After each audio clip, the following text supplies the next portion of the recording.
छोटे से गांव से आया हुआ आदमी जो जिस चीज से सबसे ज्यादा घबराता है वो दो चीजें जी। एक तो वो लड़की को कभी जिंदगी में नहीं बोल पाएगा हाँ। कि आप मुझे बहुत अच्छी लगती हैं, और दूसरा अंग्रेजी सुनते के साथ ही वो बहरा हो जाता है। हाँ जी नमस्कार, मैं हूँ मनोज वाजपेयी। मैं द रौनक पॉडकास्ट पे आ रहा हूँ बहुत जल्द। 1998 का भिखू मात्रे हो या 2020-22 का श्रीकांत या 2024 के भैया जी, ये आज भी उतने ही रेलेवेंट है। क्या फॉर्मूला है रेलेवेंट बने रहने का? तो यही है कि अपने आप को गंभीरता से मत लीजिए, अपने काम को गंभीरता से लीजिए। लड़का जो है उसको ये गाली देता रहता है, करेक्ट। सारी फ्रस्ट्रेशन अपने बेटे में निकालता है। अगर ये लखनऊ से आया है तो ज्यादा गाली नहीं देगा, अगर इलाहाबाद से आया है तो ये गाली दे सकता है, दे सकते, लेकिन अगर ये बनारस से आया है देगा ही। वो उसके परवरिश का हिस्सा है, वो उसे अपने घर में सुनता है, अपने गली में सुनता है।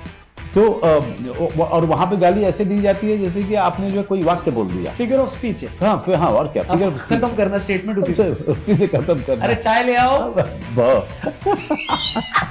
कहाँ गए थे? भो क्या खाओगे? भो फोन रखो। भो ओ नहीं भो, sorry. Please tag all your भो फ्रेंड्स। एंड प्लीज भो लाइक सब्सक्राइब भो। अगर आपने लाइक और सब्सक्राइब नहीं किया भो तो जिस दिन मिलोगे ना, ये क्या हो गया, ये कहाँ लूप अटका। बहुत बहुत धन्यवाद, अच्छा लग रहा है। एक ब्लैक कॉफी और मंगाओ यार। मैरिड जो है ना किसी की बपौती नहीं, किसी की भी बपौती नहीं। तो मेरे ग्रैंडफादर कहते थे कि अगर कुछ बनना है जीवन में तो घर छोड़ना पड़ेगा। क्योंकि इतने नेता लोग ने इनका उस गाने पे रील बनाया है। बताइए, अभी जब मैं आपसे बात कर रहा हूँ आपको बता रहा था 19,500 रील बन चुके हैं। अच्छा, सही बात है ना।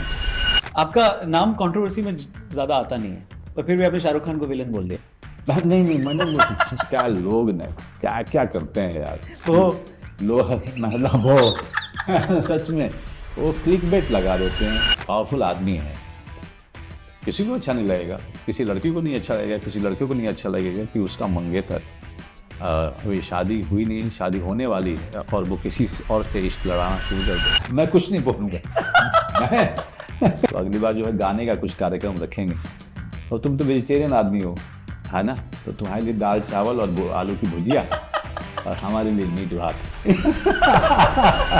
The Raunak podcast, like subscribe और घंटा मतलब बेल आइकॉन, उसको भी दबाइएगा। समझ गया? टन।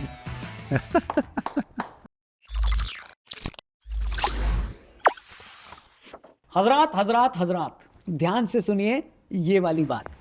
अगर आपको लगता है कि आप छोटे शहर से या बहुत छोटे गांव से आए हुए हैं या किसी छोटे जगह से आए हुए हैं और छोटे शहर में पैदा होने वाले कुछ बड़ा नहीं कर सकते, अगर आप ये सोचते हैं तो फिर आज आपका भ्रम टूटने वाला है।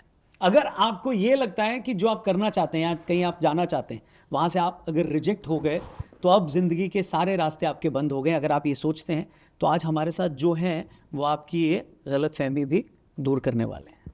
अगर आपको ये लगता है कि भगवान के घर देर और अंधेर दोनों होता है तो आज आप लाइन पर आने वाले हैं। क्यों? क्योंकि हमारे साथ आज के हमारे शो में द रौनक पॉडकास्ट में जो मेहमान है वो बिहार के एक छोटे से गांव से निकलकर मुंबई के किंग भिखू मात्रे बने। उसके बाद 4 बार एनएसडी से रिजेक्ट होने के बाद भी वो इंडियन सिनेमा के वन ऑफ द फाइनेस्ट कलाकार बने। ये वो हैं जिनके आने पर इलाका धुआं धुआं हो जाता है। तो अगर आप YouTube पर इस वक्त हमें देख रहे हैं तो प्लीज स्क्रीन के सामने खड़े होकर जोरदार तालियों से स्वागत करिए the living legend Manoj Vajpayee उर्फ भैया जी का। नमस्ते। नमस्कार। कैसे आप? बहुत बढ़िया। बहुत अच्छा लगा, और एक बार हम लोग कुछ ही दिनों बाद वापस मिल रहे हैं। नहीं, हम बहुत बार मिलेंगे, क्यों ना। तुम एक आदत हो, है ना। क्या लाइन? एक बार वापस। तुम एक आदत हो। ये कभी किसी कन्या के सामने डायलॉग मारा आपने?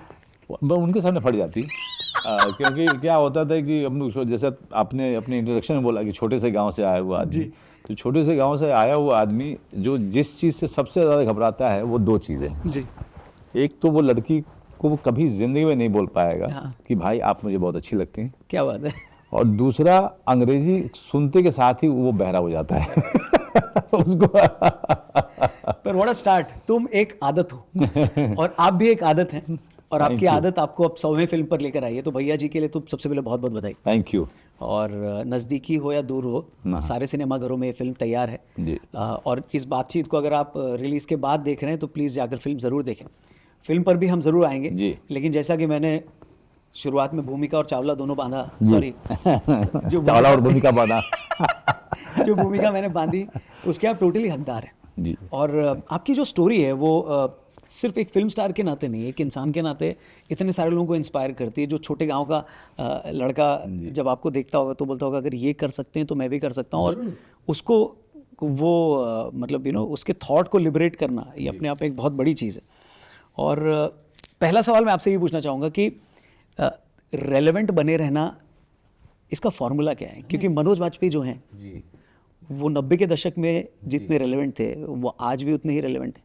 जो यंग लोगों ने सत्या नहीं देखी है, शराब लगेगा, पाप लगेगा, अगले जन्म में भी गंजे नंगे पैदा हो गए, यूट्यूब पर फ्री में है, जाकर वो फिल्म देखिए, तब आपको समझ में आएगा कि 1998 का भिखू मात्रे हो या 2020-22 का श्रीकांत या 2024 के भैया जी, ये आज भी उतने ही रेलेवेंट है। क्या फॉर्मूला है रेलेवेंट बने रहने का? मैं उसका बड़ा सीधा सिंपल है कि और मैं बड़ी ईमानदारी से ये बात कर रहा हूँ प्लीज़, क्योंकि बहुत सारे लोग इसको समझते हैं कि मैं बहुत हम्बल हो रहा हूँ और ह्यूमिलिटी है। मैंने कभी इस बात का लोड ही नहीं लिया कि मैंने पीछे क्या किया। मुझे मेरे लिए चीज़ें मैं भूल जाता हूँ, या अगर मुझे सत्या को लेकर के अगर 10 बार कोई बोले या कौन को लेके, शूल को लेके, अक्स को लेके कोई बात करता है तो मैं दो सेंटेंस के बाद थक जाता हूँ, सुन के थक जाता हूँ, क्योंकि मुझे लगता है कि यार जो बीत गई सो बात गई। मतलब आज का दिन जो है वो मेरे लिए बड़ा महत्वपूर्ण है। आज का दिन मेरे लिए, रौनक से जब बात कर रहा हूँ तो ये बड़ा महत्वपूर्ण समय है मेरे लिए। मैं इसमें पूरी शिद्दत और पूरी ईमानदारी से मैं अपने आप को रखूँगा। तो मंत्र यही है कि अपने आप को गंभीरता से मत लीजिए, अपने काम को गंभीरता से लीजिए। वाह, बस मंत्र यही है। लेकिन फिर भी मैं तो 6 महीने बाद वापस से सत्या देख लेता हूँ एक बार। बहुत अच्छी बात है। आप कोई देखते हैं अपनी फिल्म पुरानी जाके थोड़ा सा कुछ कि यार ये एक बार वापस देखने का मन हो रहा है? मुझे सोचने दो, मतलब अभी तक मैंने नहीं मैं वो इसलिए भी कि शायद ज़्यादा घर पे बैठता नहीं। करेक्ट। शायद इसलिए भी कि जो नया काम है वो इतना एक्साइट कर रहा होता है, इतना अपने आप में इंगेजिंग और इमर्सिव होता है कि आप पीछे जाके दूसरी चीज़ नहीं देख पाते हो। शायद आज से 10 साल के बाद, 15 साल के बाद मैं बैठ करके मेरे पास में बहुत सारा समय होगा और मैं अपने किए हुए काम को दोबारा देखूं और आश्चर्यचकित हूं कि क्या ये मैं ही था। शायद लेकिन अभी के समय में, जैसे कि आपने कहा कि मैंने सत्या देखी, ऐसे ही बहुत सारे यंग लोग मिल जाते हैं कि सर हमने आपके सत्या, हम तो 2 साल के थे, हम 5 साल के थे, लेकिन अब देखी हमने, तो तभी लोगों से मुझे फीडबैक मिल पाता है। और मैं यंग लोगों से बोलना चाहता हूँ कि नडेला जी जो हैं वो दूसरे सबसे फेमस सत्या हैं, पहला फेमस सत्या इन्हीं का है। तो एक चीज़ और जो आपकी जर्नी सबको सिखाती है वो ये है कि रुकना नहीं है और लगातार खुद को उस चैलेंज में डालना है। जी। जैसा कि अभी जब कैमरा ऑन नहीं था तब हम बात कर रहे थे जी कि अगर कैलकुलेट करके रिस्क लिया तो क्या लिया? नहीं, कैलकुलेट मतलब मज़ा नहीं आता है फिर। क्योंकि आपकी 100वीं फिल्म है भैया जी। जी, 100वीं। और आपने ये फिल्म करने को जब डिसाइड किया तो क्या रहा होगा माइंड में? आप देखिए, जो डायरेक्टर के साथ में डायरेक्टर का कन्विक्शन बहुत बड़ा था। जो सबसे अच्छी बात मुझे अपूर्व सिंह कार्की की लगी कि मेरी कहानी का आइडिया था वो, जो मेरे साथ में था थिएटर के समय से, और मैं इसमें कोई इंडिपेंडेंट फिल्म या middle of the road cinema बनाना चाहता था जिसमें मैं बदले की जो पूरी मानसिकता है उसको मैं एक्सप्लोर करना चाहता था। लेकिन उसने कहा कि मैं ये फिल्म बनाना मुझे ये कहानी दे दीजिए, मैं मेन स्ट्रीम फिल्म बनाना चाहूँगा इस पर, और मेरे सारे काम ज़िंदगी में जो किए हैं वो इसलिए किए हैं ताकि मैं वो एक फिल्म बना पाऊँ। तो मैंने कहा यार ये तो बहुत बड़ा सपना है इसका। तो ये कहानी की, मैंने कहा ठीक है ले यार।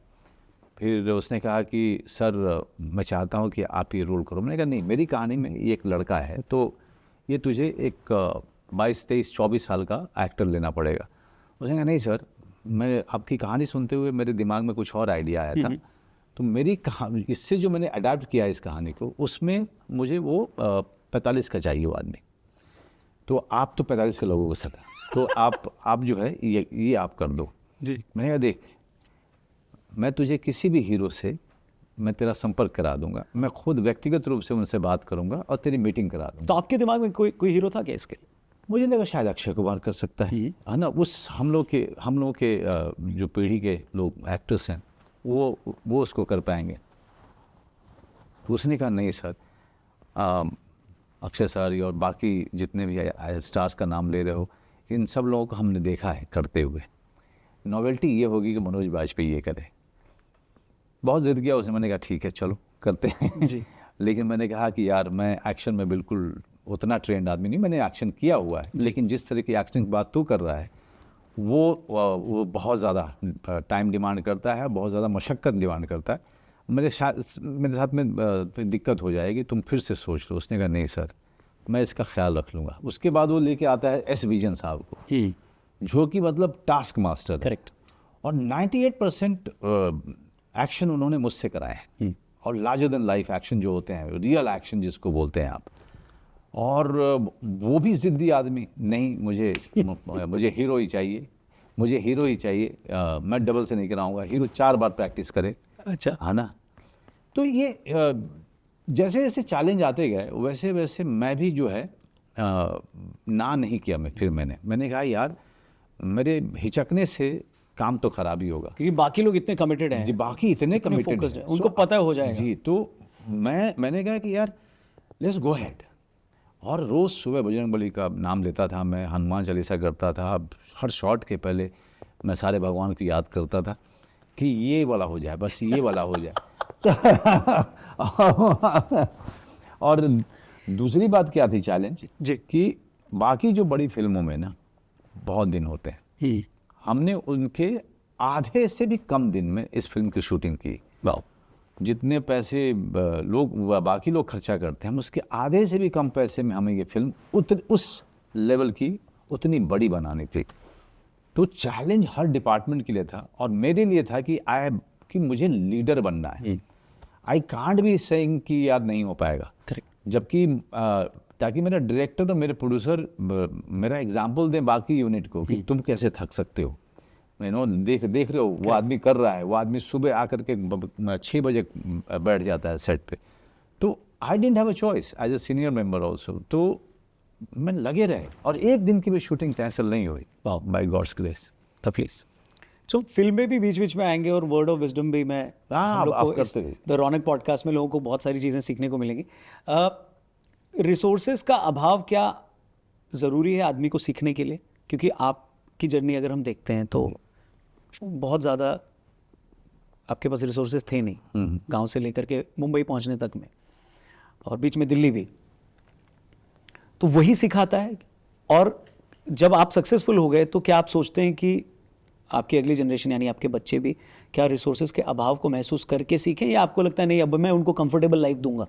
देखिए, रिसोर्सेज के अभाव से ही आप मोटिवेटेड होंगे, इससे मैं थोड़ा सा, मेरी राय थोड़ी दूसरी। ओके। मुझे लगता है कि आपके पेट में आग कितनी बड़ी जल रही है ना। वो अमीर के बच्चे में भी जल सकती है और वो गरीब के बच्चे में भी जल सकती है।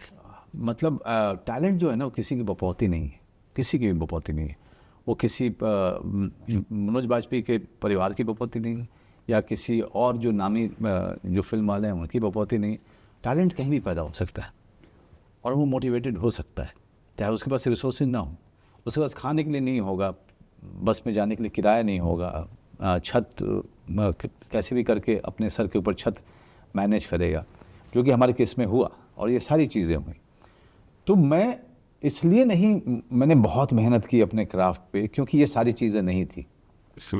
मैंने इसलिए किया क्योंकि मेरा बचपन से ये आग बहुत बड़ी पेट में जल रही थी, भूख, और वो जो है अब तक जल रही है, और वो शांत नहीं हो रही है।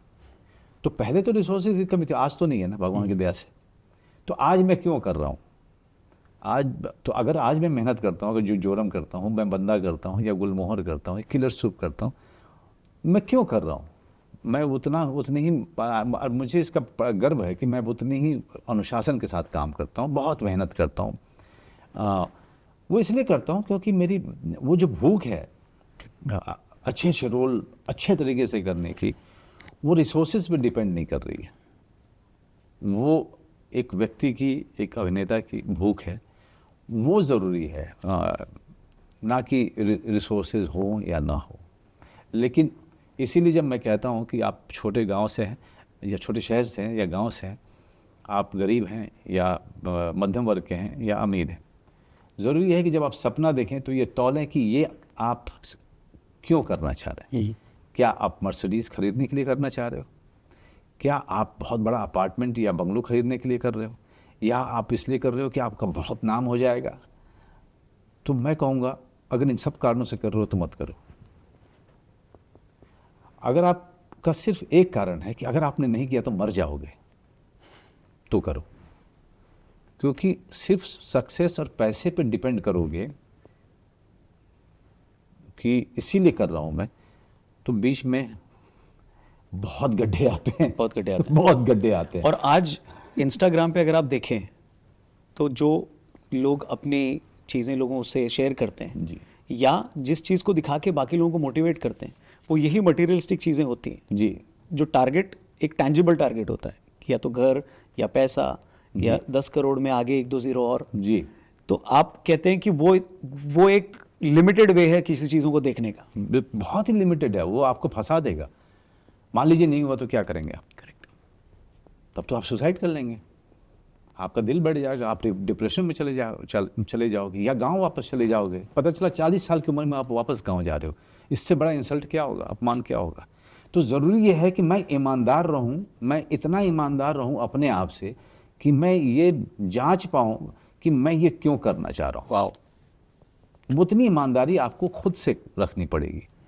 बाकी दुनिया को कह दो, अगर आपको लगता है नहीं एक्चुअली मैं करना चाह रहा था पैसे के लिए, लेकिन मनोज बाजपेयी के पॉडकास्ट के बाद मुझे पता चला कि यार ये अगर है तो मत करो, तो झूठ बोल दो कि नहीं यार, मुझे ये नहीं करना है, मैं यूपीएससी की तैयारी करूँगा या मैं रौनक की तरह से मैं रेडियो जॉकी बनूँगा, है ना।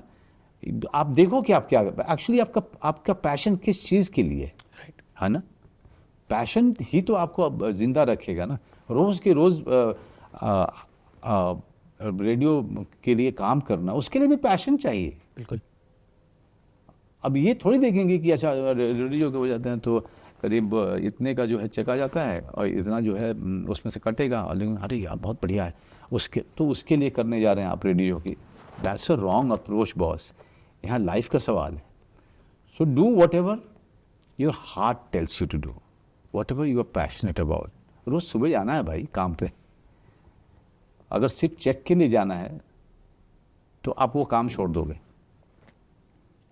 बोर हो जाओगे। अगर आप पैशनेट हो तो आप रोज़ सुबह उठोगे, अच्छे से नहाओ धोगे, पूजा पाठ करोगे, है ना, अच्छे से नाश्ता वाश्ता करके सबसे मिल करके ना एक्साइटेड होकर अपने काम पे जाओगे।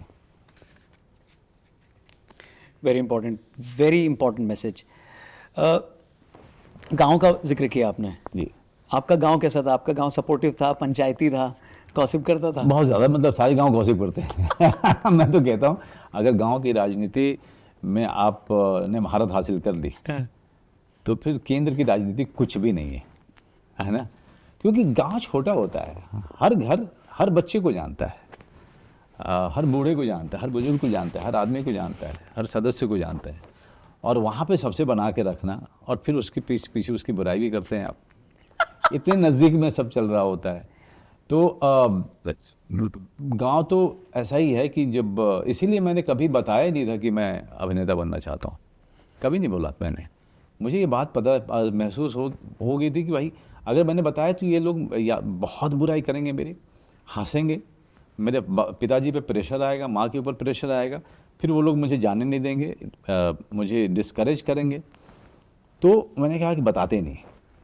तो ग्रेजुएशन कर लिया दिल्ली यूनिवर्सिटी से। थिएटर जब शुरू किया तब मैंने पिताजी को लेटर लिखा कि क्षमा चाहता हूँ, मैंने आपको कभी बताया नहीं था, मैं जानता हूँ कि आपका दिल टूटेगा, लेकिन मैं जानता हूँ कि आप मुझे माफ़ भी कर देंगे। मैं हमेशा से बचपन से 12 साल की उम्र से अभिनेता बनना चाहता हूँ और मुझे इसके अलावा कभी कुछ और सूझा नहीं। मेरे पिताजी का लेटर वापस आया, मैं तुम्हारा बाप है।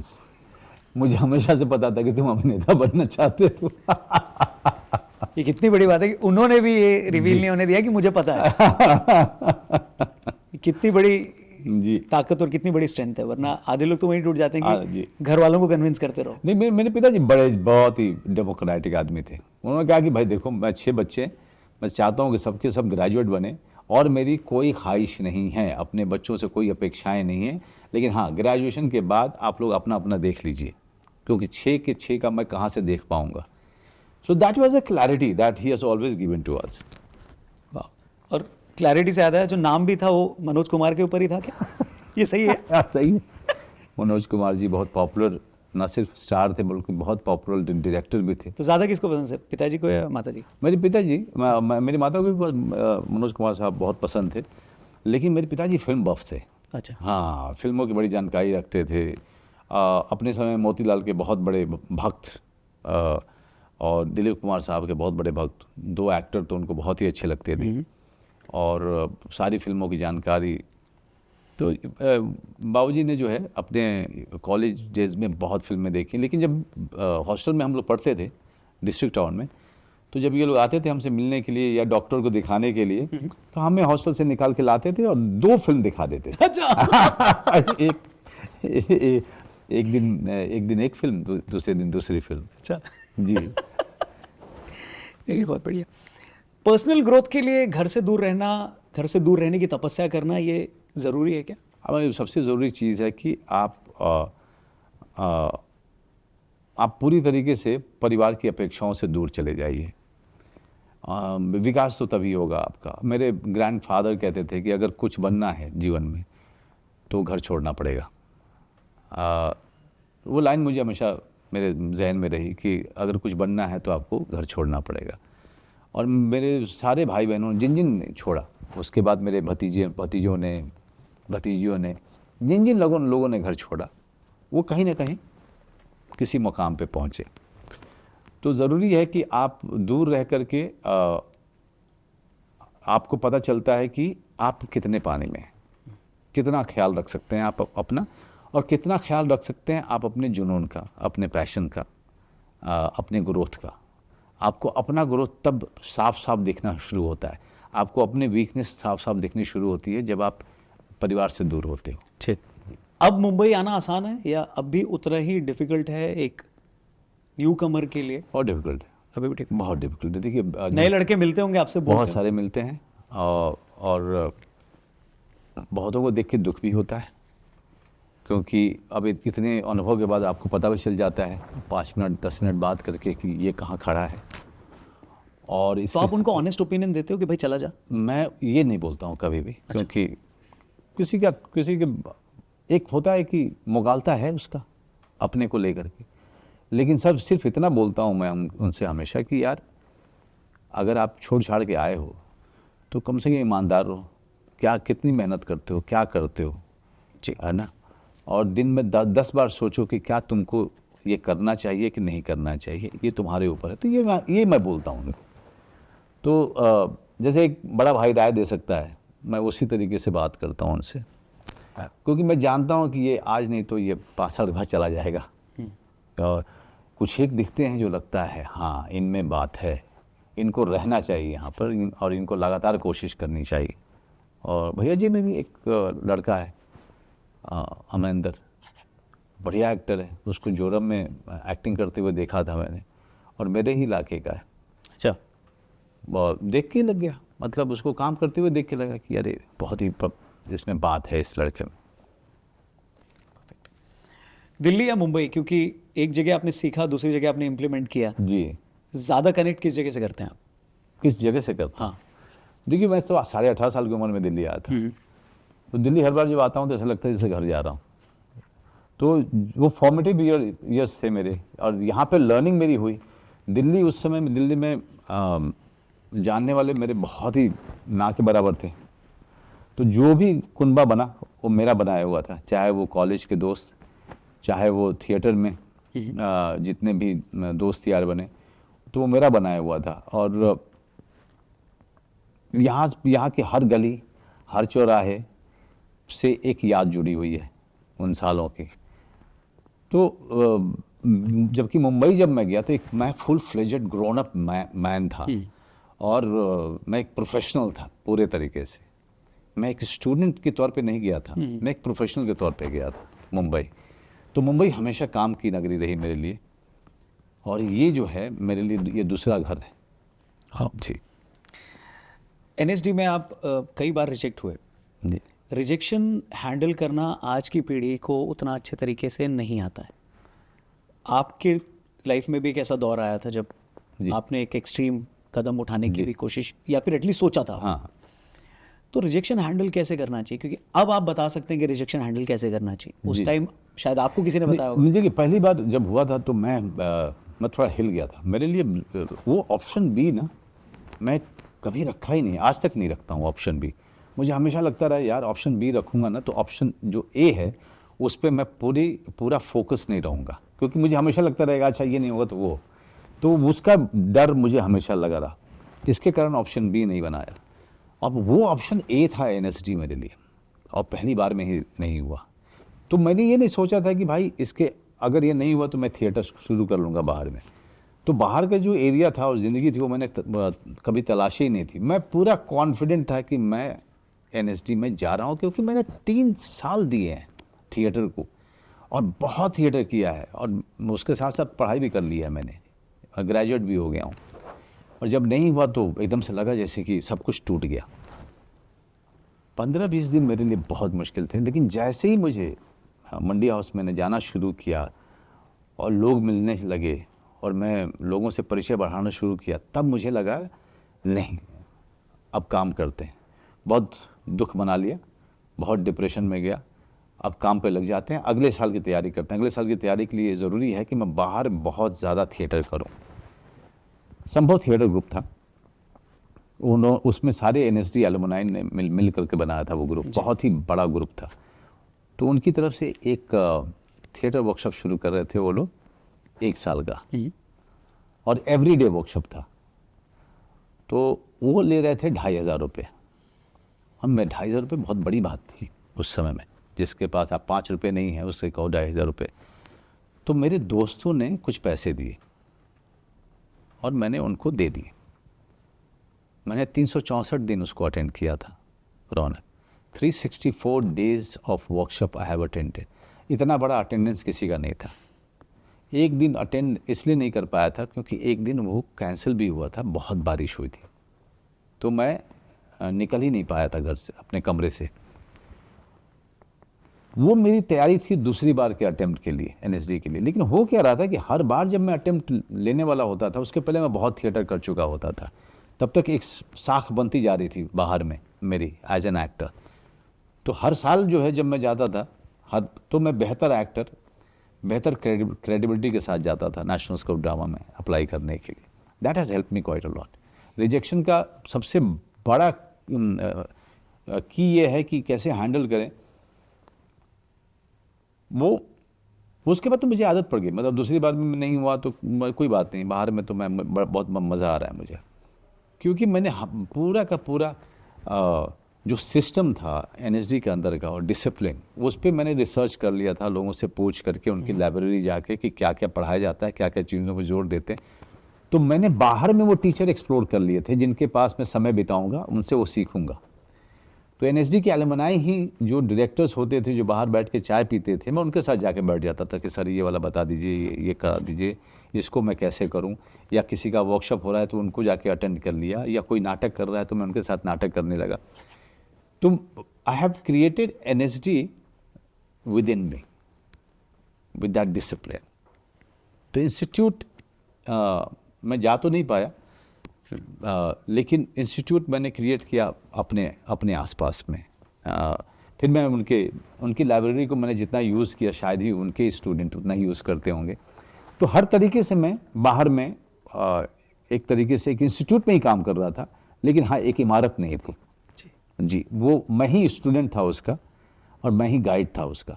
तो मैं टीचर्स ढूंढता रहता था। अब जैसे विनीत कुमार है, विनीत कुमार जो हैं वो सीनियर है मेरे मतलब उम्र में, लेकिन दोस्त की तरह से रहे। किसी ने बोला कि यार अगर स्पीच सीखना है ना मनोज, तुम इधर उधर मत देखो, वॉइस इन स्पीच जो है विनीत से अच्छा कोई नहीं सिखाएगा तुमको। अब वो दोस्त रहा वो आदमी, तो मैं उससे जाके बातें करना शुरू कर दिया और वो बोलता जा, अब बहुत बोलते हैं विनीत, एक सब्जेक्ट पे वॉइस इन स्पीच बताता गया और मैंने दिमाग में सारे मेंटल नोट्स बनाए और उस पर प्रैक्टिस करना शुरू कर दिया। तो वॉइस इन स्पीच किससे सीखा मैंने? विनीत कुमार से सीखा, शिवल्लभ व्यास, गॉड ब्लेस हिज सोल, उनसे सीखा। तो टीचर्स ढूंढता गया, उनसे सीखता गया। और पॉपुलर सेइंग है कि ऑप्शन बी वही रखता है जिसको ऑप्शन ए पे भरोसा। कॉन्फिडेंस नहीं है। कॉन्फिडेंस नहीं है। बट आज के टाइम में अगर लेकिन वो जो आप ऑप्शन जो ना रखें दूसरा जो आप कह रहे थे कि ये बहुत गंभीर बात है कि आज के जनरेशन को रिजेक्शन क्यों नहीं लेना आता। उसके मैं भी सोचता रहता हूँ, क्योंकि हम अपने बच्चों को बहुत ज़्यादा उसको क्वेश्चन करते हैं। हम न्यूक्लियर फैमिली में आ गए, हम जॉइंट फैमिली में हैं नहीं। एक बच्चा होता है या ज़्यादा 2 बच्चे, और शहर में रहते हैं तो बच्चा हमारे लिए ट्रॉफी हो जाता है। वो फिर हमारी जिम्मेदारी नहीं होता है या हमारी औलाद नहीं होता है। हम उसके प्रति जिम्मेदारी नहीं समझते कि इसको जाके दुनिया को फेस करना है। So I have to guide him, I have to teach him, I have to give him all the right guidance और इंस्ट्रक्शंस और इसको लाइफ लेसन समझाना। हम लोग उसको ट्रॉफी की तरह इस्तेमाल करते हैं, वो जहाँ पे हम बहुत गलत कर रहे हैं उसके साथ में। दूसरा ये है सोशल मीडिया, हमने अपनी दुनिया वहाँ पर बना ली। तो आउटसाइड वर्ल्ड से, बाहर की दुनिया से हमारा संपर्क ख़त्म हो रहा है। आप रौनक यहाँ बैठे हैं, मैं यहाँ पे हूँ, मेरा रौनक से ही संपर्क ख़त्म है और उसको ये दुनिया सच्ची लग रही है। लेकिन जैसे ये बंद किया और जब बाहर जाता है तो रौनक देखते ही कहता है कि यार तुम काबिल नहीं हो। लेकिन वो तो देखते हुए समझ रहा था कि ये तो मैं तो इसका पार्ट हूँ। रियलिटी यही है। मेरी रियलिटी ये है। इसने तो मुझे बोला था कि मैं बहुत अच्छा हूँ। मेरे बाप ने भी मुझे बोला कि मेरे बाप माँ ने भी कभी नहीं बोला कि मैं काबिल नहीं हूँ। तो उसके लिए बहुत मुश्किल है उस रिजेक्शन को ले पाना। हम लोगों के समय में एक अच्छी बात थी कि मतलब मोबाइल फ़ोन नहीं थे, तो हमारे पास में और कोई चारा नहीं था सिवाय इसके कि हम सीखें, सिवाय इसके कि हम बस में भी धक्के खाते हुए जा रहे हैं तो हमको जितने लोग हैं बस में तो हम उनको देख रहे हैं, हम उनको देख के कुछ समझ रहे हैं, हमारे दिमाग में बहुत सारी चीज़ें आ रही हैं। यहाँ तो कुछ भी नहीं देख रहा है भाई, वो तो यहीं पे है, वो बस के इसमें भी इसमें है, उसकी दुनिया सिमट गई है। वो बस के बाहर नहीं देख रहा है कि कौन कौन से पेड़ लगे हैं। दिल्ली से चंडीगढ़ में जाते समय दोनों तरफ किस किस तरीके के पेड़ हैं, ये कैसे डिफरेंट है मुंबई से लोनावाला की तरफ जाते हुए पेड़ों से। वहाँ पे कौन कौन से प्लांट जो है सड़क की तरफ लगे हुए हैं। आप समझ रहे हैं? तो आपका वास्ता ही नहीं है ना आउटसाइड वर्ल्ड से, तो रिजेक्शन तो आपको चुभेगा। यथार्थ की दुनिया में जब आप आओगे तो चुभेगा, आपको बहुत ज़्यादा चुभेगा और आपको डिप्रेशन की भयानक बीमारी होगी। आप मानसिक रूप से बहुत ज़्यादा कष्ट में जाओगे। मुझे लगता है कि इन सब चीज़ों पे ध्यान देने की ज़रूरत है, ख़ास करके माता पिता को। तो वही नई आदत डालें, वही उसको रोकें, वही उसको बाहर भेजें। शुरू से उसको लगातार बोलिए उसको। मतलब जैसे हमारे जनरेशन में हमको ये लगने लगा था कि माँ बाप दुश्मन है। हाँ, अगर आज की जनरेशन में बच्चों को ये लगने लगे कि माँ बाप दुश्मन है तो मतलब वो शायद वो ग्रो कर रहे हैं। नहीं बिल्कुल। अब माँ बाप को दुश्मन बनने में क्या जाता है, क्योंकि एज इट इज वो बच्चा 18-19 के बाद आपको तवज्जो नहीं देने वाला है, शायद 13-14 के बाद नहीं देने वाला हो। आप तो बगल में बैठे हो तो आपको तवज्जो नहीं दे रहा हो, तो फ़ोन पे है। अब बाद में तो बिल्कुल नहीं देगा, वो आपसे अलग ही रहेगा। सारे बच्चे अलग रहते हैं। आप उसको ट्रॉफी की तरह इस्तेमाल करना बंद कीजिए और अपना स्वार्थ मत देखिए। I love him, no, yes definitely you are parents, so you are going to love him anyway. But आपका प्यार उसको बर्बाद कर रहा है, क्योंकि आप स्वार्थी होकर देख रहे हो, आप बच्चे के बारे में नहीं सोच रहे हो कि इसके लिए क्या अच्छा है। True, correct. इसके लिए ये अच्छा है कि मैं इसको बोलूं कि भाई इतना मैं समय दूंगा डिजिटल कंजम्पशन के लिए, उसके बाद नहीं दूंगा। रोएगा, छटपटाएगा, तड़पेगा, but it's good for him, it's good. I'll be the villain, but it's good for him. ये मुझे नफरत करेगा, कोई बात नहीं, but it's good for his life. तो हम डर रहे हैं कि मैं विलन हो जाऊंगा। अरे भाई वो तो भाई एनीवे विलन होते हैं, चाहे अच्छा कीजिए चाहे बुरा कीजिए, विलन हो। माँ बाप एक समय में बहुत बुरे लगते हैं, Absolutely. है ना। अरे इतना ही नहीं, आपको अपने घर का खाना जो है वो आप पड़ोसी के खाने से बुरा लगता है। बाद में 30 साल की उम्र में जाते हो तब लगता है कि अरे यार माई जो है ना वो घिया की सब्जी बनाती थी, बहुत अच्छा बनाती थी, भिंडी की भुजिया बहुत अच्छा बनाती थी। तो ये हर घर की बात है, but you have to be very real with your children. आपने एक वर्ड यूज़ किया अभी बातचीत में, विलन, और आपने इंडियन सिनेमा को कई आइकॉनिक विलन दिए हैं अलग अलग फिल्मों में। जी। एक की बात तो मैंने शुरुआत में ही करी, जी भिकू मात्रे की। नेगेटिव ज़्यादातर, हाँ नेगेटिव कह सकते हैं, नेगेटिव कह हाँ, सकते हैं, जी, मतलब जी पर वो ऐसा ही विलन था जो लोगों को हीरो से ज़्यादा अच्छा लगा। जी और इससे पहले जब भैया जी ही बोलूँगा मैं आपको, जी। इससे पहले जब भैया जी से हम लोग एक इंटरव्यू में बात कर रहे थे, तो उसमें आपने बताया था कि कैसे भिकू मात्रे के मरने के बाद जी। लोग, उसके बाद भी अच्छी खासी फिल्म बाकी थी, जी। क्योंकि फिल्म कंक्लूड जिस पॉइंट पे हो रही है लोग थिएटर छोड़ के चले जाते थे। राइट। और जब मैंने भैया जी का किरदार देखा तो मुझे एक आपकी फिल्म याद आ गई, शूल, शूल, क्योंकि उसमें भी एक भैया जी थे हाँ, हाँ। जिनके खिलाफ आप लड़ रहे थे, जी और इसमें भी एक भैया जी हैं। जी जी। हालांकि प्लॉट एकदम अलग है। वो बच्चू यादव, हाँ बच्चू यादव भी, उसमें भी उनको भैया जी बोल के उनके जो चेले चपाटे थे वो संबोधित करते थे बच्चू यादव को। लेकिन उस फिल्म में जो सिचुएशन था, जो सोशल सिचुएशन था, वो आज भी है। जी अगर आप देखें तो कई जगह बड़े शहरों में भी है, कई जगह छोटे कस्बों में और गाँव में भी है, जी। कि जहाँ पर गाँव का या एरिया का एक गुंडा होता है राइट और उसके खिलाफ एक ईमानदार व्यक्ति खड़ा होता है, राइट फिर कैसे उस ईमानदार व्यक्ति की पूरी दुनिया छीन ली जाती है, Right. या आज के सिनारियो में उसका ट्रांसफर कर दिया जाता है। राइट। तो आपको लगता है आज भी सोशली वो सिचुएशन है और उसको टैकल करने के लिए सिस्टम उतना सुदृढ़ नहीं है? जी देखिए, जब समाज, देखिए जब तक समाज रहेगा तब तक कुछ स्वार्थी बुरे लोग रहेंगे, और जो अपने सत्ता के नशे में, उसके अहंकार में चूर होते हैं।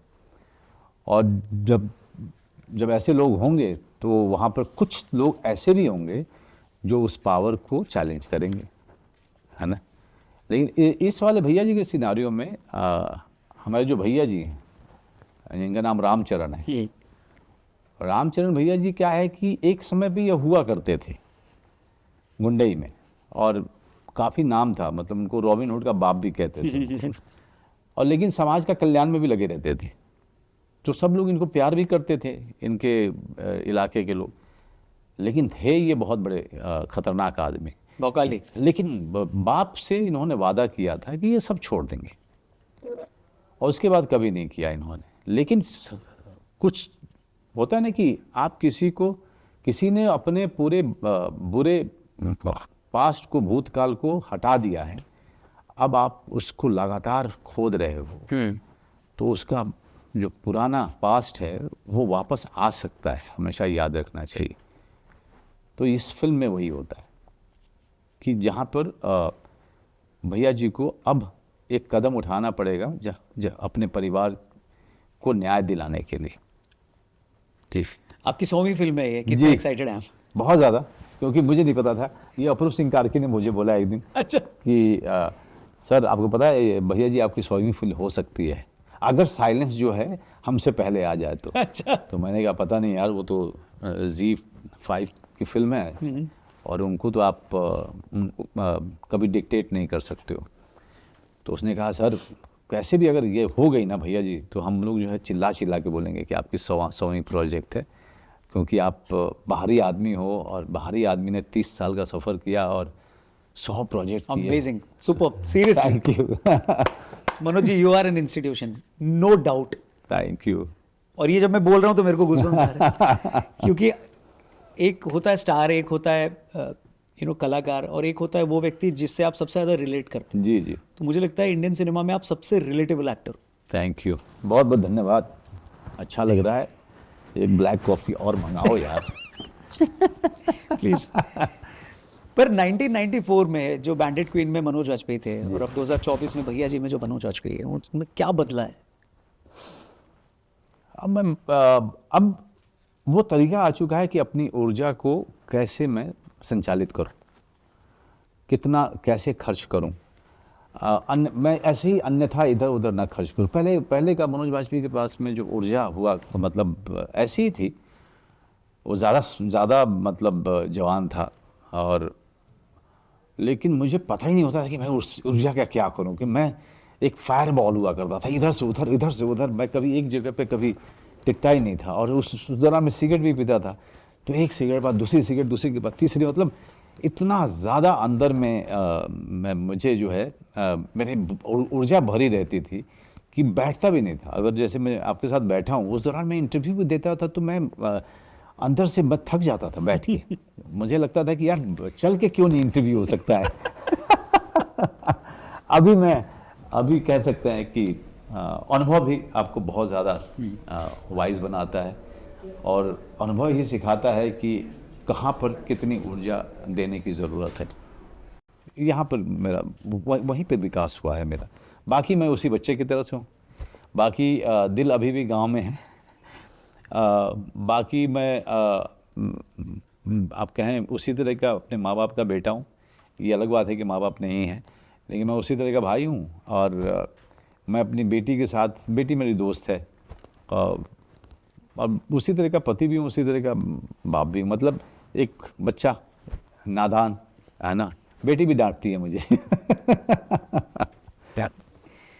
और आपके कई जो स्क्रीन वाले बेटे बेटी हैं, उनमें उन्होंने भी मतलब जो, और बेटा बेटी वाला रिलेशन भी आपने बहुत अच्छा किया है। मतलब अगर मैं फैमिली मैन की बात करूं, जी, तो जैसे कहते हैं ना, एक व्यक्ति के साथ एक तकिया कलाम जुड़ जाता है, जैसे बादशाह ऑफ बॉलीवुड, राइट खिलाड़ी, राइट। और मुझे लगता है आपके साथ द फैमिली मैन तो जुड़ ही गया। काफ़ी जुड़ा और अब हुआ है। भैया जी भी जुड़ जाएगा, क्योंकि इतने नेता लोग ने इनका उस गाने पे रील बनाया है। बताइए, अभी जब मैं आपसे बात कर रहा हूँ, आपको बता रहा था 19,500 रील बन चुके हैं इन बात का, करेजा का। अमेजिंग। आई मीन कुछ चीज़ें आप प्लान नहीं करते हो, आपको पता भी नहीं होता है कौन सी चीज़ कहाँ जाके लगेगी। करेक्ट। लेकिन जहाँ तक बात है दोस्ती का, तो फैमिली मैन में वो श्रीकांत तिवारी जो है, तो जब बैक स्टोरी तैयार कर, हम लोग जब स्क्रिप्ट पढ़ते हैं तो बैक स्टोरी तैयार करते हैं। तो मेरी बहुत आदत है कैरेक्टर को तैयार करने की अपने तरीके से। तो मैंने पता नहीं कहाँ से क्या आइडिया था शुरू में, कि जब स्क्रिप्ट पढ़ गया मैं पहले सीज़न का, वहाँ पे उसका कहीं नहीं लिखा था कि ये कहाँ से आता है। ये था कि ये नॉर्थ से है जी। तो मैंने कहा कि ये बनारस का हो सकता है। श्रीकांत तिवारी, मुझे ये आदमी क्यों लगता है कि ये आदमी बनारस का हो सकता है। अच्छा। और उसमें एक या दो बार पूरे सीज़न में गाली थी।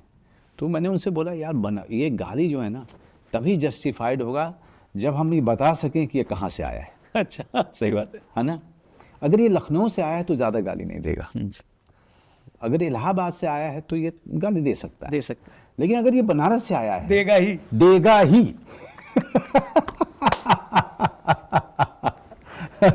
वो उसके परवरिश का हिस्सा है, वो उसे अपने घर में सुनता है, अपने गली में सुनता है। तो और वहां पे गाली ऐसे दी जाती है जैसे कि आपने जो कोई वाक्य बोल दिया, फिगर ऑफ स्पीच है। हाँ फिर हाँ, और क्या फिगर ऑफ स्पीच खत्म करना स्टेटमेंट उसी से खत्म करना। अरे चाय ले आओ, भो कहाँ गए थे, भो क्या खाओगे, भो फोन रखो, भो ओ नहीं भो, sorry, please tag all your भो फ्रेंड्स, एंड प्लीज भो लाइक सब्सक्राइब भो। अगर आपने लाइक और सब्सक्राइब नहीं किया भो तो जिस दिन मिलोगे ना, ये क्या हो गया, ये कहाँ लूप अटका। तो बनारस का था तो गाली देगा जी। तो और वहाँ से हमने तैयार किया। और आप पहले सीरीज को, आप पहला सीज़न आप याद रखोगे कि पत्नी जो है वो साउथ इंडियन है जी। और ये नॉर्थ इंडियन है। तो हमने कहा कि कहाँ मिला होगा ये? अरे दिल्ली यूनिवर्सिटी में मिले थे ये लोग ये यूपीएससी की तैयारी वो भी कर रही थी, भी कहता उसका नहीं हुआ तो और बच्चे हो गए तो बच्चे पालने लगी, बट फ्रस्ट्रेटेड है अंदर में कि मतलब पढ़ी लिखी औरत है, जागरूक औरत है, तो उसको फ्रस्ट्रेशन है कि मैंने पूरा समय घर को दे दिया and this guy is not giving time, तो फ्रस्ट्रेशन भी है उसको। अब ये तो हो गया, तो मैंने लड़के और लड़की के साथ में अपने व्यवहार को डिसाइड किया कि कैसे करूँगा। राजनीति और सुमन ने तो बहुत अच्छा लिखा है, I am not taking any credit for that, but ये जो बैक स्टोरी जब बनाते हो ना तो उससे आपके उनके साथ में इंटरेक्शन किस तरह का होगा, कैसे होगा, वो आप बहुत बढ़िया से डिफ्रेंशिएट कर पाते हो। आप अगर आप सीरीज़ देखोगे, मैं लड़की के साथ में मैं बहुत कॉशियस हूँ, बट लड़का जो है उसको ये गाली देता रहता है। करेक्ट। सारी फ्रस्ट्रेशन अपने बेटे में निकालता है। वहाँ पे वो बनारसी है पूरा। बेटी के साथ में एकदम से ये नॉर्थ का भी है ना कि बेटियों से थोड़ा सा एक डिस्टेंस रखते हैं, और बेटियां जो हैं अपने बाप को जो है आइडलाइज भी करती हैं इस वजह से, और बेटियां डांट भी देती हैं अपने बाप को जी, जो कि मेरे अपने परिवार में है कि मेरी बेटी मुझे डांटती है, बहुत बुरे ढंग से डांटती है, वो तेज के डांटती है। तो मुझे लगा कि यार ये सही रहेगा। तो ये सारी चीज़ें उसको बनारस में बेस करने से मुझे बहुत आसानी हुई फैमिली मैन में, परिवार में कैसे इंटरैक्ट किया जाए, हाँ, कितना ये ओपन है ये और कितना नहीं है ना, कितना ये दिल्ली यूनिवर्सिटी का पढ़ा हुआ आदमी है और कितना ये बनारस का अभी भी बनारसी है, ये सारी चीज़ें आप डिसाइड करते हो।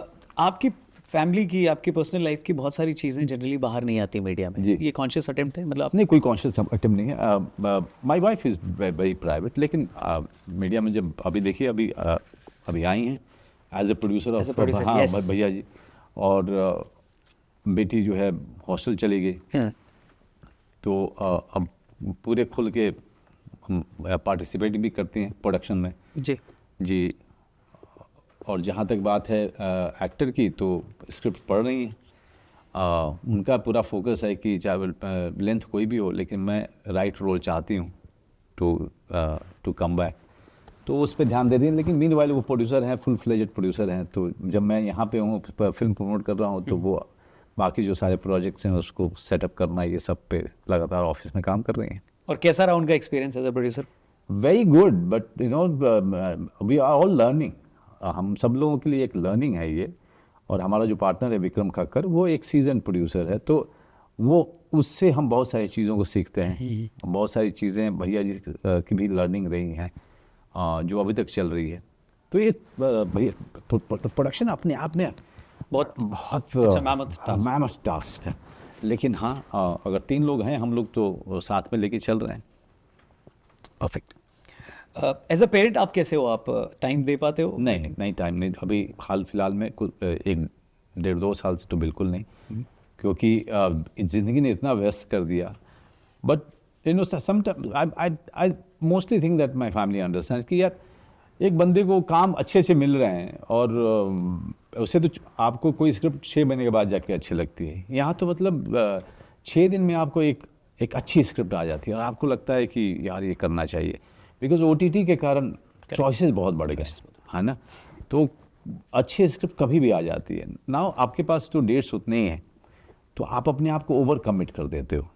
लेकिन मैंने डिसाइड किया है कि नेक्स्ट ईयर जून के बाद मैं काफ़ी स्लो डाउन करूँगा, मैं काफ़ी। हाँ, आपका नाम कंट्रोवर्सी में ज़्यादा आता नहीं है, पर फिर भी आपने शाहरुख खान को विलन बोल दिया। नहीं मैंने क्या लोग ने क्या करते हैं यार, वो लोग मतलब वो सच में वो क्लिक बेट लगा देते हैं, कुछ अलग ही हेडलाइन ऐसा लिख देंगे कि लोग जो है उस पर क्लिक करें जी। क्योंकि मैंने कहा था कि भाई वीर ज़ारा में मेरे कैरेक्टर के पर्सपेक्टिव से लोग देखें तो उनको पता चलेगा कि करेक्ट प्रीति जिंटा और वो जो है विलन थे। तो हम जब कोई कैरेक्टर करते हैं तो हम आप उस कैरेक्टर के पर्सपेक्टिव से चीज़ों को देखते हैं जी। मैं वीर और ज़ारा के पर्सपेक्टिव से क्यों देखूंगा उस संबंध को? मैं तो रज़ा के पर्सपेक्टिव से देखूंगा कि अगर मैं कोई कदम ले रहा हूँ या जिस तरह से सोच रहा हूँ, उसका कारण क्या है, वो कहाँ से आ रहा है, पावरफुल आदमी है, किसी को अच्छा नहीं लगेगा, किसी लड़की को नहीं अच्छा लगेगा, किसी लड़के को नहीं अच्छा लगेगा कि उसका मंगेतर अभी शादी हुई नहीं, शादी होने वाली है और वो किसी और से इश्क लड़ाना शुरू कर दे। तो इस पे बातचीत हो रही थी, अच्छी बातचीत थी, लेकिन वही वाला काट भो। के हिस्सा। इतने बड़े भो हैं ये लोग, क्या बोलूं, कुछ भी बोलो तो क्लिक बेट ऐसा लगता है। इसमें एक डायलॉग बहुत अच्छा है, वो निवेदन नहीं नरसंहार होगा। जी जी। तो वो भी एक क्लिकबेट है पिक्चर का, कि हाँ। भाई क्या करने वाला है। और एक ऐसी मास मसाला मूवी, एक ऐसी एक्शन पैक्ड मूवी, आपने ऑलरेडी इसको एक तरीके से आंसर किया, लेकिन मैं फिर भी जानना चाहूँगा, क्योंकि ऐसी कौन सी एक पर्टिकुलर चीज़ है इस फिल्म में जी। जो आपको लगता है कि बाकी की 99 में एक्शन तो आपसे करवाया, आपसे 98% एक्शन आपसे ही करवाया? बहुत ज़्यादा स्ट्रॉन्ग इमोशन है। मैंने शुरू में कहा था आपसे कि हमारी कहानी गांव की है, छोटे कस्बे की है। हमारे जो किरदार जो आप देखेंगे वो खालिस वहाँ के लोग हैं, मिट्टी के लोग हैं। वहाँ के रिश्तों की कहानी है, वहाँ पे सौतेली माँ और सौतेले बेटे की कहानी है, वहाँ पे दो एज का बहुत बड़ा डिफरेंस है, बस दो सौतेले भाइयों के प्रेम की कहानी है। तो जो सारा एक्शन और जितनी सारी चीज़ें देख रहे हो, जो सारे ट्रोप्स हैं आपको कमर्शियल एक्शन फिल्म के, वो होंगे, बट इट इज़ मतलब ये इतना बैक्ड है, it is backed by a very strong emotion जो हमारे इलाके का होता है। जी। ये खालिस मतलब जिसे कहें बिहार यूपी वाली फिल्म, बिहार यूपी एमपी वाली फिल्म है। जैसे आप चमकीला बनाते हो तो वो पंजाब में सेट है, तो खालिस पंजाबी फिल्म है। अगर पंजाबी में उसको डायलॉग रख दो, पंजाबी फिल्म है। अगर इसको बिहार यूपी किसी भी डायलेक्ट में, लैंग्वेज में कर दो, तो ये उस वाली लैंग्वेज की फिल्म है। करेक्ट है ना? तो हमने उस तरीके से फिल्म बनाई है।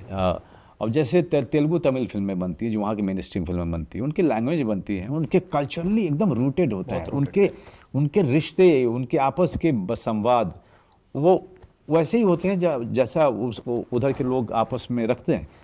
उसी तरीके से भैया जी में भी ये खालिस उन रिश्तों के बारे में है, उस मिट्टी के बारे में, जो कि बहुत बड़ी यूएसपी है हमारी फिल्म की। अमेजिंग। Quick rapid fire. जी। अगर एक एडजेक्टिव आपको खुद को देना हो तो क्या होगा? देसी। इसमें यूज भी किया ना, देसी सुपरस्टार। हाँ, वो अपूर्व सिंह कार्की का वो सपना था कि जैसे कि वो तेलुगु फिल्मों में अपने हीरोज़ को प्रेजेंट करते हैं, power star, mega star, style star, तो इस तरह से वो करते हैं। तो उसने कहा कि सर मैं इसमें रखूँगा। मैंने कहा भाई मुझे छोड़ दे, एक तो एक्शन करा रहा है, लोग जो है गाली देंगे। तो कहा नहीं सर मैं ऐसे ही रखूँगा। उसने जो है वो देसी सुपरस्टार अपूर्व सिंह कार्की का सोचा हुआ था, ये खुराफात उसका है। 1990 के मनोज वाजपेयी को अगर आपको सलाह देनी होगी तो आज क्या देंगे आप? मैंने कहा थम जा, सब हो जाएगा, है ना? वो पंजाबी में, दिल्ली में कहते हैं ना, ठंड पे, है ना, ठंड पे, हो जाएगा। परफेक्ट। एक ऐसा रोल जो आपको लगता है नहीं करना चाहिए था? हाँ, ऐसे तो 5-7 हैं। मतलब 5-7 है? नाम नहीं लेंगे, लेकिन लोग बहुत बुरा मान जाएंगे। हाँ 5-7 हैं ऐसे। हाँ, लेकिन कभी कभी क्या होता है कि चूल्हा जलाने के लिए जो है, नहीं सही बात है, कुछ उसमें जो है ना माल मटेरियल डालना पड़ता है। चलिए ठीक है। चलिए जो दर्शक देख रहे हैं वही बता दें कमेंट करके जी कि मनोज जी को, भैया जी को ये नहीं करना चाहिए था। Anyway, एक ऐसा रोल जो आपको लगता है कि ये मुझे करना चाहिए था, जो आपने नहीं किया? बहुत सारी है, बहुत सारे। मैं बहुत ग्रीडी हूँ, बहुत ज़्यादा। Top of the कोई mind क्या अच्छा रोल अगर किसी को चला जाए ना, तो मुझे लगता है यार ये मेरे पास आना चाहिए था, मैं बहुत अच्छा करता, भले ही उसने अच्छा किया हो, लेकिन मुझे लगता है मैं कुछ अलग करता, लेकिन बड़ा अनोखा होता। कोई एक यार सब बुरा मानेंगे सब, नहीं, ये तो अच्छी बात है ना, है ना? लेकिन कुछ एक फिल्में होती हैं, परफॉर्मेंस होती हैं, जहाँ पे देख के लगता है नहीं यार इसने बहुत बढ़िया किया, है ना? जैसे इरफान ने पान सिंह किया था, मुझे लगा बहुत बढ़िया किया यार इसने, तो इरफान को मैसेज भी किया मैंने। नवाज ने जो है रमन राघव, बहुत बढ़िया किया था। तो आपको देख के लगता है यार, भले ही मैं सोच रहा हूँ कि मेरे पास आना चाहिए था, बट क्या मैं इससे अलग कुछ अनोखा कर पाता, करेक्ट। है ना। तो के मेनन का शौर्य का जो एक स्पीच है लास्ट का, मुझे लगता है यार वो स्पीच देखनी चाहिए लोगों को सीखने के लिए। जी जी, मनोज वाजपेयी कभी पॉलिटिक्स में आएंगे? कभी नहीं, एकदम मैं दृढ़ निश्चय है, मतलब कि कभी नहीं आऊँगा मैं, कभी नहीं। मैं बना ही नहीं हूँ रौनक, मैं अगर एक्टिंग नहीं करूँगा तो हो सकता है कि तुमने देखा है, मैंने मतलब हम कितनी बार आप पहाड़ पे चले जाओगे। नहीं, सामंत के पास मिल जाते हैं हम लोग, कितने हम लोग कितनी बकैती करते हैं वहाँ पे, है कि नहीं। मुझे उस तरह मज़ा आता है, वो केओस में, शोर में, इतने विकट जगह पे जा कर के अपनी ज़िंदगी हराम करना, बाप रे बाप। यही करते करते जो है ना मैं अगर रिटायरमेंट लेकर के कुछ ऐसी ज़िंदगी हो जाए कि जहाँ दिल्ली में और किसी चीज़ के लिए नहीं आऊँ, फ़्लाइट लेकर के सिर्फ इसलिए जाऊँ, जा रहा हूँ थोड़ा सा बैठूंगा लोगों के साथ में, जहाँ गप्पे मारूंगा। You know, that is something I want to do after after I leave acting. और जब मेरे पास गैप हो बड़ा 2 फिल्मों के बीच में, तो मैं उसको आइडियल मानता हूँ। मैं गप्पे मारने जा रहा हूँ, दिल्ली में जाकर के भाई बहन के घर में रहूँगा, ऐसे ही बैठ करके जो है खाना पका रहे हैं, खा रहे हैं, गांव चले गए, दोस्तों से मिल रहे हैं। सो मेरे लिए वो आइडियल होगा, आइडियल समय होगा। तो कोई समय आपने डिसाइड किया एज वाइज या मनी वाइज? एज वाइज नहीं, मनी वाइज भी नहीं। मेरे ख्याल से एक बार बच्ची बड़ी हो जाए, then will have loads of time, और थोड़ा मेंटल जो एक रिस्पॉन्सिबिलिटी रहती है ना, तो वो भी ख़त्म हो जाएगी once she is on her own. क्योंकि अब आप प्रोड्यूसर भी हैं तो ये पूछना भी बनता है कि पैसा कितना इम्पोर्टेंट? यार मैं बहुत बार इस बात को बोल रहा हूँ, पैसा यार उसकी लिमिट है नहीं, लेकिन कहीं ना कहीं एक कुछ तो डिफाइन करना पड़ेगा आपको। एग्जैक्टली, मैं उसी डेफिनेशन वो मैं ऐसे डिफाइन करता हूँ कि यार पैसा इतना चाहिए कि अच्छे से रह पाऊँ, मैं और मेरा परिवार। मेरी बेटी जहाँ तक पढ़ना चाहे अच्छे से पढ़े, हम अगर बीमार पड़े तो अच्छे से डॉक्टर या अच्छे से हॉस्पिटल में हमारा इलाज हो सके, और हम कहीं घूमने जाना चाहें उसके लिए हमको अकाउंट ना चेक करना पड़े, हम घूमने के लिए निकल जाएं। इसके अलावा जो भी पैसा आपके पास आता है वो ज़्यादा है ना, वो ज़्यादा है, उसके लिए आपको भगवान का शुक्रगुजार होना चाहिए। और आपके रिटायरमेंट में अगर इतना भी मिल गया तो समझो कि आपकी ज़िंदगी बड़े सुकून से कट जाएगी। इंडस्ट्री में मनोज वाजपेयी का बेस्ट फ्रेंड कौन है? इंडस्ट्री में मेरे बहुत कम दोस्त हैं, मेरे बहुत ही कम दोस्त हैं, लेकिन मेरे बहुत सारे दोस्त नए जो डायरेक्टर्स हैं, बहुत सारे दोस्त हैं मेरे। चाहे अनुराग है या फिर अनुभव सिन्हा है, एक अशोक पुरंग है मेरे बहुत अच्छे दोस्त हैं, लेकिन ज़्यादा मिल नहीं पाता हूँ क्योंकि ज़िंदगियाँ और हमारी गतिविधियाँ अलग हो गई हैं। विनीत कुमार जिनकी बात कर रहा था, जिनसे मैं वॉइस इन स्पीच सीखता था, नवाज़ और पंकज मेरे बड़े करीब हैं, है ना। हाँ, के मेनन मेरे करीब है, लेकिन ज़्यादा मिल नहीं पाता हूँ। लेकिन मैं जानता हूँ कि जब भी हम मिलते हैं तो अचानक से ऐसा लगता है कि हम काफ़ी मिलते रहे। और अच्छे दोस्तों की यही निशानी होती है कि अगर आप उनसे 5 साल बाद भी मिलोगे तो ऐसे मिलोगे कि यार कल ही मिला था। जी जी, तो वो ये सब हैं, ये सब लोग हैं। आईपीएल में किस टीम को सपोर्ट करते हैं? अभी तो इस साल तो ज़्यादा देखा नहीं, लेकिन मैं मुंबई इंडियंस को इसलिए सपोर्ट करता हूँ क्योंकि मुंबई में रहता हूँ मैं। दिल्ली को भी कर सकते थे ना फिर दिल्ली आपका दूसरा घर है। हाँ सब, लेकिन मुंबई में रहता हूँ मैं, वहाँ झगड़े कर लेंगे लोग। जी, बिहार की कोई अगर टीम आई आईपीएल में तो क्या लगता है क्या नाम हो सकता है? बिहारी भौकाल। हाँ, हो सकता है, हो सकता है। भैया जी 11। हाँ, भैया जी 11 हो सकता है, बहुत बढ़िया हो सकता है। भैया जी क्यों देखने जाएं लोग, अगर 3 बजे आप बताना चाहें तो? बहुत अच्छी कहानी है, और मतलब मिट्टी की कहानी है। इस हमारे नॉर्थ इंडिया के छोटे शहर गांव की कहानी है, जो कि मेन स्ट्रीम में बहुत सालों से गायब है। और दूसरी बात कि इसका बैकग्राउंड म्यूज़िक जो है ना, ऐसा हाल फिलहाल में तो आपने सुना नहीं होगा, जिसकी झलक आपको सारे ट्रेलर में और टीज़र में सुनने को मिल रहा होगा। तीसरा रीज़न है कि अपूर्व सिंह कार्की का डायरेक्शन और इस फिल्म का एक्शन, देसी और धमाल। विद देसी सुपरस्टार। मैं कुछ नहीं बोलूँगा। मैं नहीं, और आप ऐसे हैं कि आप नहीं बोलते हैं, आपका काम बोलता है, तो आई थिंक अगर आप सही में कुछ नहीं बोल रहे हैं तो भी ठीक ही है फिर। But thank you very much Manoj ji, you. आपने द रौनक पॉडकास्ट में आप आए और बहुत सारी बातें करी हमने, आपसे बहुत कुछ सीखने को मिलता है।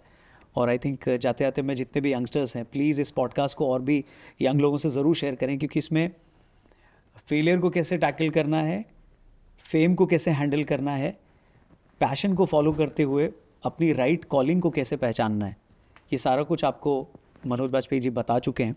और उनकी लाइफ की हर एक फिल्म, इनफैक्ट हर एक बातचीत, चाहे वो आप शॉर्ट फॉर्मेट में सुने या लॉन्ग फॉर्मेट में सुने, वो आपको यही बताती है कि अपनी लाइफ को कंडक्ट कैसे करना है और आपका स्टॉप बटन कहाँ होना चाहिए और कब होना चाहिए। जी, so thank you very much for inspiring all of us. Thank you. और आप ऐसे ही करते रहें, 200वीं फिल्म में भी हम ज़रूर मिलेंगे अरे वाह।